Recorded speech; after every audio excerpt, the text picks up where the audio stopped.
মাধ্যমিক লাইফ সায়েন্সের আরও একটা সাজেশন ভিডিও নিয়ে চলে এসেছি। চ্যাপ্টারের নাম হচ্ছে জীবজগতের নিয়ন্ত্রণ ও সমন্বয়। আর এই চ্যাপ্টার থেকেও স্পেসিফিক কিছু কোয়েশ্চেন আমি করেছি এবং 25টা কোয়েশ্চেন করেছি 2 নম্বরের। দেখতেই পাচ্ছ।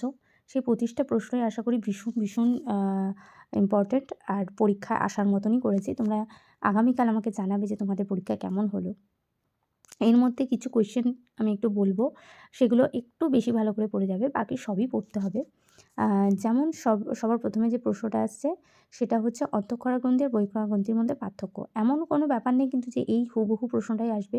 পার্থক্যর মধ্যে থেকে কিছু শর্ট প্রশ্নও কিন্তু আসতে পারে, যেটা তোমাদের ভৌতবিজ্ঞানেও হয়েছে। তো সেই কারণে যেই প্রশ্নগুলো দিচ্ছি সেই প্রশ্নগুলো খুব ভালো করে পড়ো। এর অ্যান্সারগুলো যখন তোমরা পড়বে না, এই রিলেটেড শর্ট প্রশ্ন দিলেও কিন্তু সেটার উত্তর তোমরা করতে পারবে।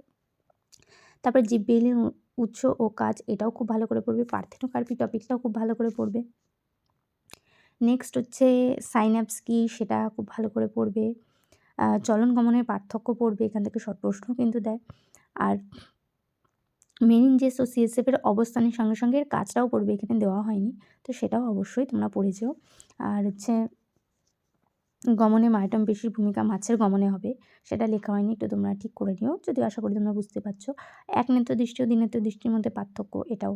তো মোটামুটি যতটা সম্ভব সাজেশন দেওয়ার তোমাদের চেষ্টা করছি। আশা করি তোমরা অনেকটাই হেল্প হবে, তোমাদের অনেকটাই কমন পাবে।